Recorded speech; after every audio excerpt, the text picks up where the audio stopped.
yeeyoo nañ laaj ko c'est normal loolu du rancune c'est normal. Par contre quand il parle de paralysie ci sama dégg-dégg c'est dans le sens socio-économique du terme mooy lu bari dafa nekk en suspension en taxaw dans le sens mënut a bouger parce que bon on bloque pour vérifier, on bloque pour contrôler, on bloque pour regarder, on bloque. À force de bloquer, c'est le pays qui est bloqué et c'est vrai. Donc il faut desserrer l'étau, permettre aux entreprises de souffler et de fonctionner et maintenant de voir venir. am na ñaari secteur yoo xam ne état au Sénégal mën na fa jëlee koppar bu bëree bëri d'accord y a le 1%, y a l'UEMOA qui aurait un avis sur ce 1% là de taxe mais loolu beneen débat la ñu koy bàyyi les experts mais li nga xam ne am na solo tey ñu war ko wax moo di ne Sénégal toll na foo xam ne dañ ko doon wax président Macky Sall au temps nguur gu ñëw faso rek tëju du réussir nguur dafa ubbeeku yaatal nag waxuñu la nga dem jëli say noon ak say ennemi taf leen ci sa wet naan da ngay liggéey de waxuñu loolu da ngaa ràññetle xam kan moo di kan parce que am na ñoo xam ni dans l'histoire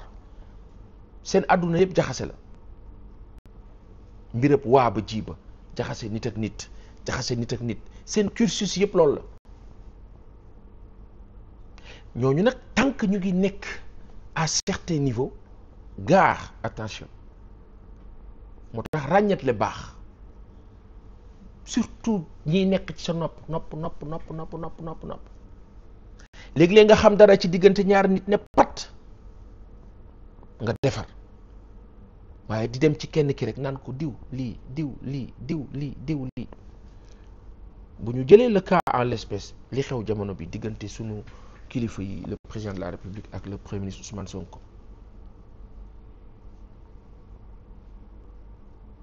ñii naan waaw jàppal diw ñii naan jàppal diw male kii moo waxoon ne kii moo wax kii moo def lii kii moo ko dee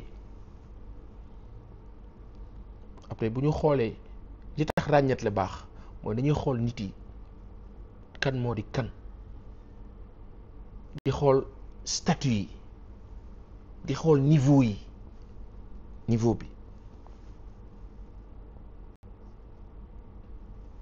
di xool coow borne fontaine di ràññetle di xool personnage yi les principaux concernés war a toog ñoom nekk benn ci biir nekk benn bi ñu war a cëralante ñu xam nag ne fi état wu Sénégal la ñu wax constitution Sénégal la ñu wax le PASTEF en tant que parti peut gérer le pays,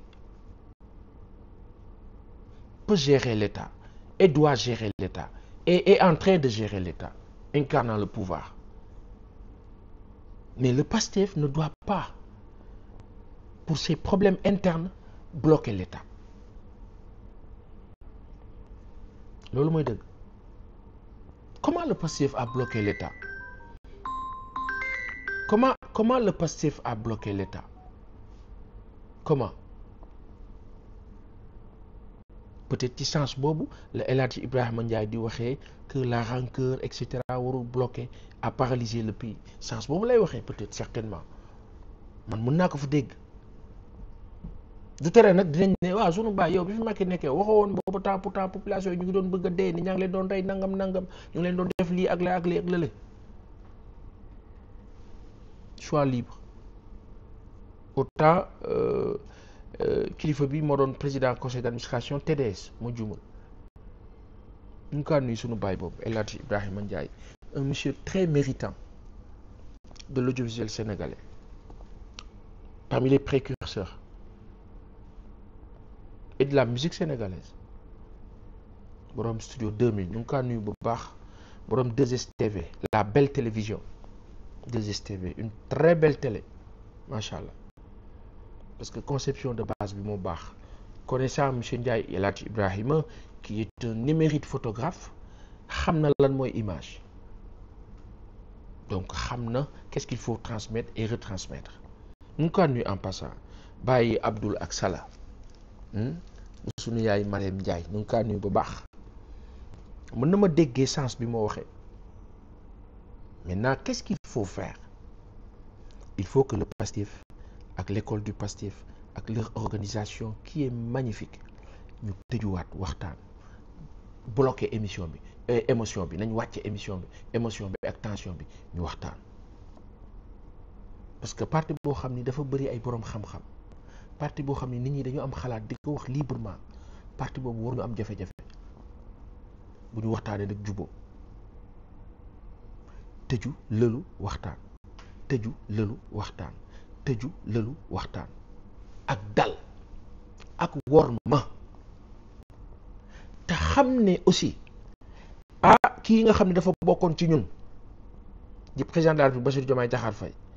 naam dafa bokkoon ci ñun dafa séqoon ak ñun dañ daan waxtaan ak moom dañ ko daan jot dañ doon échanger ak moom dañ doon tëj ak moom dañ doon naan ataaya dañ doon nangam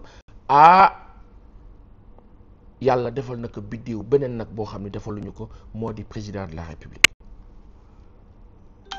seede yàlla moo di président de la République baax na ñu bàyyi xel lu ni mel gars yi ngeen baal nu rek ngeen partagé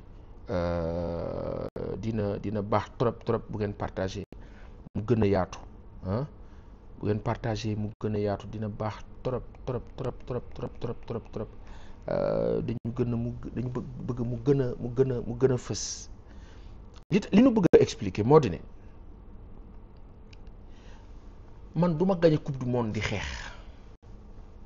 du ma gagné coupe du monde di xuloo je fais une métaphore gagné coupe du monde di xeex moo di lan moo lii Pastef bëgg a def 1 an 8 mois ma ne bu président de la République xëyoon sax bàbbeeku moom dem ne non boor bee laa bu xëyoon sax ne waaw man APR laa bokk sax billaay Pastef bi nga xam ni mu ngi wax vision Sénégal 2050 waru leen xuloo seen biir dem leen toog ak moom waxtaan ak moom parce que dafa am lu nit ñi war a jot war ko xam ak lu nit ñi warut a jot waruñu ko xam dafa am loo xam ni c'est interne am loo xam ni c'est externe parti bu wax vision Sénégal 2050 mais yéen 1 an 8 mois bu ci parti boobu amee jafe-jafe fu mu jëm wala fu mu jëm benn waaye nee na ma waaye yow da ngay wax comme si da nga bokk Pastef ma ne ko man Sénégal la ma bokk Pastef nekk biir Sénégal su ma gisee ñu ne ci yoon bu baax bi sañ na ma ànd ak ñoom même bu dee aw ma seen carte sax sañ na ma leen soutenir waaye du tere nu wax leen dëgg nag heure bu nu gisee dëgg bi nu wax ko kii bokkoon ci ñun ñi nga xam ne ñoo la ñun léegi kat yàlla da kaa def kilifa ba mag way diw sama grand frère la wala sama rakk la c'est le président de la banque bi organisé wu nuñ tëj nañu dinaa nettali benn histoire parce que léegi-léeg nit li nga moom sax nga moom ko de war kaa jot ne diw diw baal ma jox ma loolu rek yaa ka moom de excusez-moi veuillez me remettre oui c'est pour moi on s'excuse pour récupérer loolu wax ak dégg la ça veut dire quoi cëralante c'est important barke salaatul fatiha dafa important sa doom sax danga kaa cëral mbir nag dina xew ñu ne yéen ñaar kat da ngeen a séqoon dafa am lu ngeen waxante woon na ku nekk sàmm la ngeen waxante woon sàmm kàddu ga dëgg la na ku nekk respecté ay engagement am dëgg la na ku nekk gëm ne kat dama joxe sama kàddu ci lii dëgg la mais lépp ci kaw cër jafe-jafe nag du ñàkk day am ci jëkkër ak jabar baay ak doom yaay ak doom mbokk c'est normal wante niveau bii nga xam ne jamono bi mu ngi kaa bëgg jël bu ñu waxee dëgg rek ci yàlla tax de proportion où on veut tirer vaille que vaille sur un chef d'État boo xam ne ci sunu camp la bokk loolu du xalaat ngeen baal nu de barke salaatul fatiha du xalaat mais dans ce cas l'ennemi qu'est-ce qu'il va faire day teg chaise am ndànk. vautours yi dañoo wër Sénégal di xaar ñaari généraux ñoo tal Soudan maar day si anañu kenn si ñoom talatu ko da koo jar. est-ce que duñu toog def parce que dal dafa baax tàppit namit baaxul da ngay toog di yekk kenn ki lu mel ni xamee fekk ñoom ñaar ñoo toog di la setaan boobaa nu moo demee moo tax baax na kilifa yi j'ai pas envie de parler de sifflement de fin de la récréation mais baax na kilifa yi araftu bi lan la ah gars yi attention vraiment fi ñu bëgg a dem il y a tellement de choses qui nous attendent quand on parle de grève générale de And Gueusseum secteur de la santé les 25 et 26 novembre la semaine prochaine inchallah quand on parle de ça je pense que loolu jéem a lijjanti loolu moo gën a important foofu fi ñu toll nii ñenn ñi nag dañ la naan non fi ñu toll nii buñ ko réglé duñ dem ah dañu war a bloquer dëkk bi fi mu toll nii bu ñu réglé lii duñu dem loolu amul de gars yi bu ñu naxante gars yi Sénégal bu ñu foowee suñu bopp bu ñu nekk dans le comment on appelle dans le bu ñu nekk ci li ñu bëgg a dégg li ma sama benn xarit doon wax ñuy waxtaan ci suba xaw ma démb defe naa mu naan ma non li ma bëgg a dégg nga may wax li ma neex nga may wax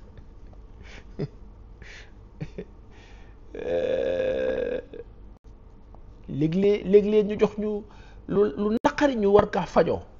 te par force dañ kaa fajoo baax na ñu assagir un peu ñu tey tuuti les gens disent da nga kaa dégg sax oui Diomaye joxal Ousmane yëfam da nga kaa dégg gis nga ce langage argotique là de rue loolu du dugg ci état dañ ci def très attention parce que ñaar ñi nga xam ne dañoo séq ñoom la ñuy waxante ñun fekkewuñ ko dañoo xamante nag ñoom ñaar te ñoom ñaar dañoo war a tëju nag waxtaan seen biir pour jàmmi ñëpp mais surtout seen jàmm ñoom parce que le troisième larron qui les attend de pied ferme toog fële di leen xool di xaar nag ñu tojantey bopp ba moom mu ñëw taxaw ne Sénégalais yi les 18 millions de Sénégalais nous sommes là sur les listes électorales il y avait combien de Sénégalais inscrits yu ci nekkoon passé wuñu 7 millions sur 18 millions de Sénégalais. Il y a combien de Sénégalais qui ont fait gagner le président de la République? 54% sur les votants. Et les 7 millions n'ont pas voté. On va être entre 3 millions et poussière. La majorité n'est que 54% bob. Et genre histoire, mais il y a des gens qui sont là, qui écoutent, qui regardent, qui ne sont ni concernés de près ou de loin, dañuy toog di observer. Terewul nag la légitimité populaire am na kenn ku ko amee ku tudd monsieur Sonko Ousmane loolu la yàlla dogal moo am keneen ki yore la légitimité légale kii légitimité populaire kii légitimité légale la machine la grosse machine Dieu sait que c'est une grosse machine yàlla nag moom dafa dimbali peuple dooleel peuple lu état rëy peuple la gën a rëy état waaye état mooy diriger peuple moo tax foofu jàmm rek a fa xaj kon qu'est-ce qu'on doit faire aujourd'hui qu'est-ce qu'on doit dire et se dire déjà il faut commencer par arrêter toutes ces attaques contre le président de la République loolu moo di dëgg seen nit la seen frère la seen doom la seen rakk la parce que li wóor ba wóor mooy xaajaloo mënut a am waa léegi bu ngeen poussé président bi xaajaloo bi am qu'est-ce qui va se passer dañuy taal dëkk bi kenn du taal Sénégal maar day si kenn du taal dëkk bi lan doon xeex nañ ko ba pare ay nit dee nañ ci ñàkk ci lu ne tey beaucoup de gens blessés ça et là ñu ngi leen fàtte taluñu leen sax ñenn ñi gisatuñ xalaatuñ leen sax ñenn ñi ñu ngi laaj justice parce que dañ leen am ay séquelles am métit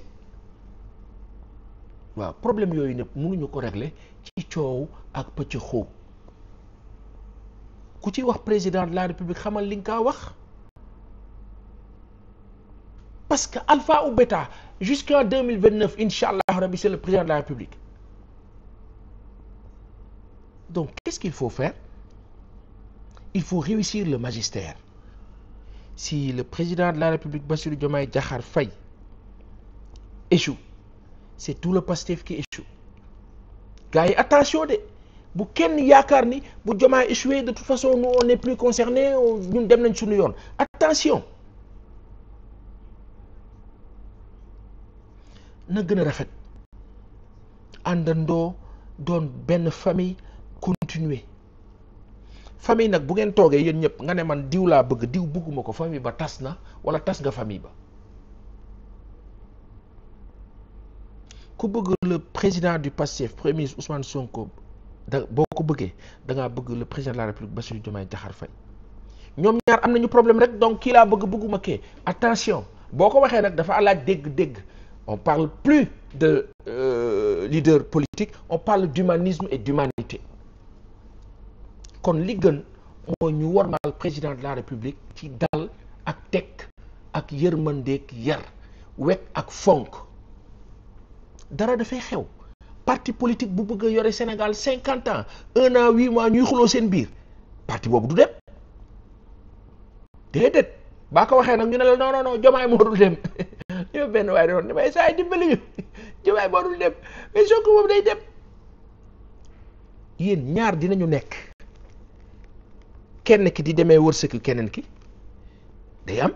comme ñenn ñi ne ah Ousmane moo ko tànn donc ci barke Ousmane la war a doxale ñenn ñi dañ koy wax kii dafa nekkoon secrétaire général parti bi kii nekk président parti bi ki nekk président parti bi nekk au devant ki nekk secrétaire général bi nekk le socle la soupape le réceptacle donc boo doon def équilibre tey da nga naan kii mooy vitrine bi ne kii moo di socle bi kon kenn mënu leen xaajale ci ànd par force yàlla moo def destin bi léegi nag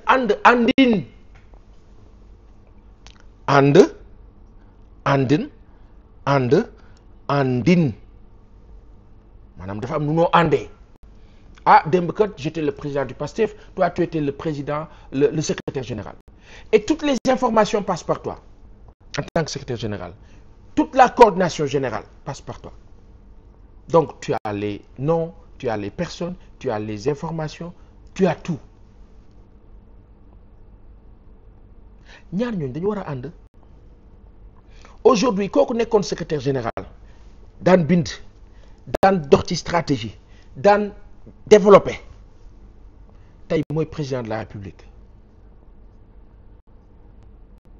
kon moom ndekete ba muy nekk secrétaire général test la woon ak entraînement la capacité à coordonner à diriger et à diligenter yàlla sàkk kilifa bu baax bu noo wax Ousmane Sonko ne ko xeexal xeex bi ngeen jël gérer sa waay bu gérer bu paree jox la jox ak joxin ak joxe ak joxaat waaw buñ jotee ci diggante bi nan laa demee foofu la xel di intervenir parce que le troisième larron qui est là-bas toog di xool mais l'Occident le prépare hein moment bii ñuy toog nii non non man Ousmane man daal maa ngi ci Ousmane man Diomaye sama yoon nekkul ci moom président baal leen ma de ak premier ministre Ousmane Sonko président du Pastef baal leen ma ci dama leen di tuddee nii di tutoyer dans le sens malheureusement beaucoup le font cette erreur là gars yi pendant que ngeen di def loolu l'Occident prépare son larron ay bu plan am sottee c'est-à-dire le Pastef disparaît ngeen baal ma li ma wax nag du neex ngeen baal ma de Pastef bu ñu jotee seen biir di telli troisième larron bi taxaw fële tubaab yi dooleel ka mu ñëw nekk nit ku yiw ku bees ku yemb ku baax waaye suñuy bët tàlli nag te mën a mayee nag teg ci ak dëkk bi ni mu dëgëree nii jaxasoo nii pëccxoo bi nii muy financé xale yi à gauche à droite ñu naan waaye saa yi fu mu jëlee xaalis mu di ko def de façon subtile et sur les 3 années yi ngeen nar a toog di jote seen biir li ma metti daal dafa bare li ma metti bari na gaa yi Sénégal dafa dund benn révolution nag pour mu mat feem ak dal les plus grands généraux les plus grands combattants seen xeex xam nuñ ko doon xeexee ci dal ngët gi ñi ko def ñëpp a daanu te yàlla nag moo yore biddéew bi di ko jox kaka neex ak na mu ko neexee lu mënti xew li gën a important mooy yàlla nañu yàlla may fekke ak tal lu ñuy xëccoo lu ne yàlla nañ ko tal te xëccoo jotagul dafa am loo xam ne léeg-léeg bu xewagul wala jotagul wala nekkaguñ ca baa ca dugalee coow rek boo xefee la nga cay wut doo ko ca am et le peuple a souffert la plus belle façon wala la plus horrible des façons Maradi Oumsi pour refuser wala xeex wala bañ Ousmane Sonko par exemple tey ñu ne suba war na nekk président du Sénégal façon bi gën a gaaw pour yàqal ko xam moo di man pëccëxoo bi coow li mooy bi gën a gaaw bu dee ñi am seen pas-pasu yéene ne Ousmane dañu bëgg mu doon président bu ko defee jafe-jafe yi ñu am yëpp mu régler ko ñi am pas-pas boobu gis nga bu ñu duggee ci fexe ba diggante président bi ak premier ministre bi ñaaw Maradi Oumsi ñagas ñu xëy tàqalikoo Maradi Oumsi xamee luy xew pëccëxoo continue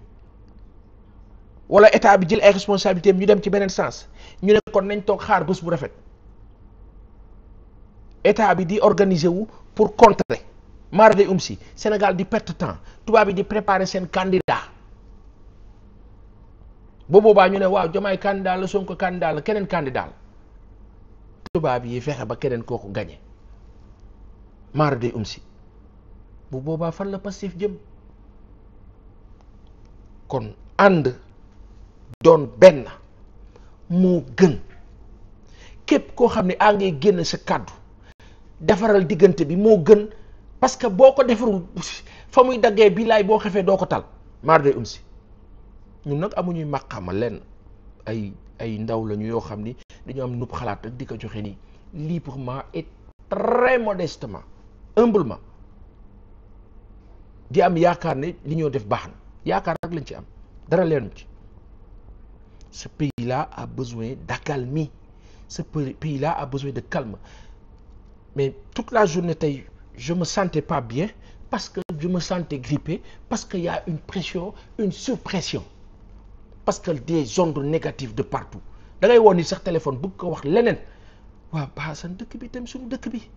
et finalement mu delloo la onde bi ngay daw moo tax kilifa yi le président de la République ak le premier ministre foog ngeen dimbali nu ngeen baal nu rek ngeen gérer ko rek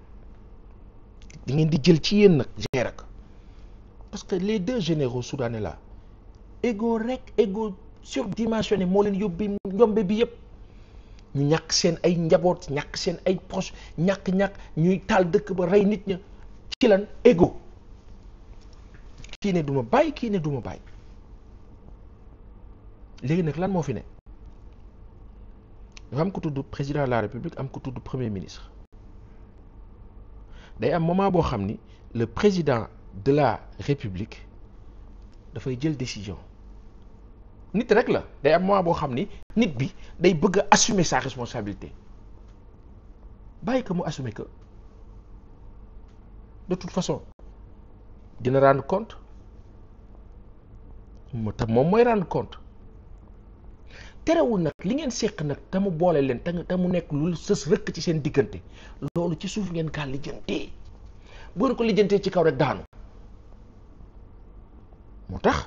ñuy wax naan les jafe-jafe du parti warut a génn ci mbedd mi bu génnee ci mbedd mi c'est-à-dire que parti ba Maradi Oumsi moo ne ubbi nañ buntu kër ga ne nit ñi kaa leen dugg ci biir kër ga xool suñu problème loolu ko def taal sa kër. Donc qu'est-ce qu'il faut faire? Il faut se calmer. Le président a pris une décision. Ok, on constate. Nit ñaa ngay ubbi seen ay bët di xool fan la jëm. Premier ministre bi accompagner ko gunge ko.